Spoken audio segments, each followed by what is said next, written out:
Hoje vamos falar de uma figura absolutamente central, um dos reformadores mais inquietos, talvez seja a palavra certa, de Portugal.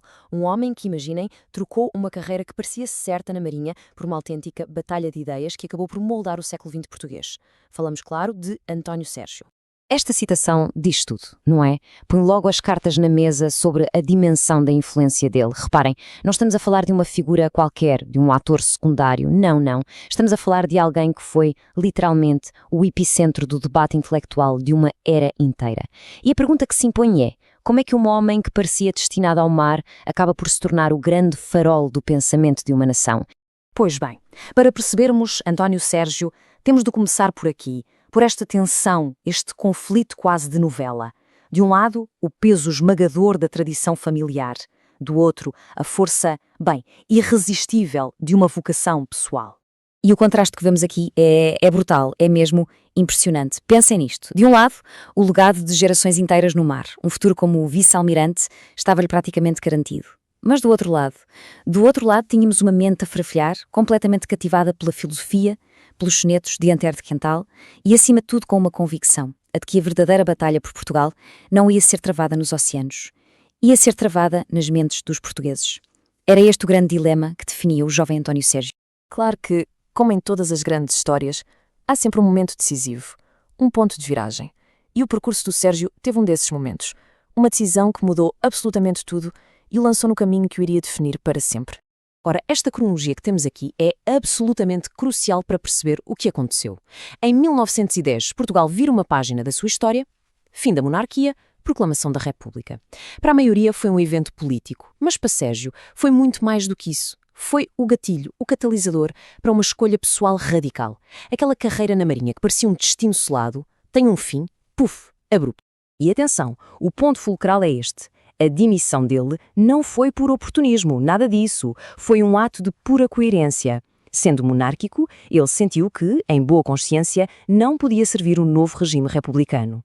Agora, o que é fascinante nisto tudo é que esta decisão, que à primeira vista parece um passo atrás na carreira, foi, na verdade, o momento da sua grande libertação. Foi como se as correntes da tradição familiar se quebrassem ali, e ele ficou, finalmente livre, para a sua verdadeira missão, a reforma cultural e cívica de Portugal. E então, livre da carreira militar, o que é que ele faz? Começa a construir o seu arsenal. Mas não um arsenal de canhões e espingardas, claro. Um arsenal de ideias, de conceitos que ele acreditava serem capazes de diagnosticar e, mais importante, curar os grandes problemas de Portugal. O programa da reforma dele era, notavelmente abrangente. Ele não olhava só para uma coisinha, não. Ele via a mudança como um projeto total, integrado. Na economia, a sua grande arma era o cooperativismo. Para mudar a mentalidade, apostava tudo na razão crítica. Para a história, queria uma análise sociológica, em vez de só contar as histórias dos heróis. E talvez o mais importante de tudo, na educação, a sua grande aposta era na instrução ativa. O objetivo? Formar cidadãos que pensassem pela sua própria cabeça e não papagaios que só repetem lições. E ele não era homem de ficar só pela teoria, de todo. Em 1920, põe mãos à obra e publica a sua obra fundadora, Os Ensaios. E aquilo foi um autêntico ataque frontal ao que ele chamava de terceiro romantismo. Basicamente uma mentalidade super saudosista, cheia de mitos, que na opinião dele estava a paralisar o país, a impedir Portugal de olhar de frente para os seus problemas reais. Só que ter ideias reformistas, especialmente numa época de tanta convulsão política, tem um preço. E um preço bem elevado. A fase seguinte da vida de Sérgio vai ser marcada por isso mesmo.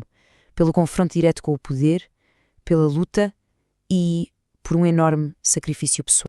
72 dias, é só isto. Foi este o tempo incrivelmente curto que ele durou no governo como ministro da Instrução Pública, ali entre 1923 e 24. Uma experiência que, sejamos francos, terminou em fracasso e que mostrou de forma bem clara a enorme resistência que as suas ideias reformistas encontravam dentro do próprio sistema. Depois, a situação política em Portugal fica ainda mais sombria com a ditadura militar de 26. E o Sérgio? Acham que se resignou? Que se calou? Nem pensar. Em 1927, participa numa tentativa de revolução que acaba por falhar. As consequências foram implacáveis. O único caminho que lhe restou foi o do exílio. E a vida em Paris? Bem, esteve muito longe de ser glamourosa. Para sobreviver, ele fez de tudo um pouco. Trabalhou a fazer traduções, arranjou um emprego numa empresa de cinema, o que fosse preciso.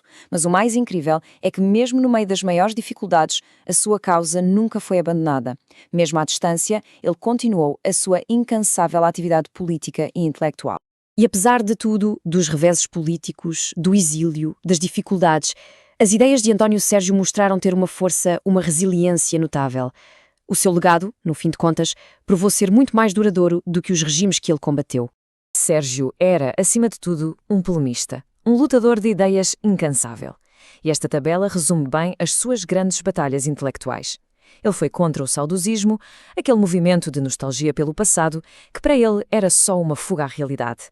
Atacou as visões heróicas da nossa história, que só falavam de reis e batalhas, e ignoravam as verdadeiras causas sociais.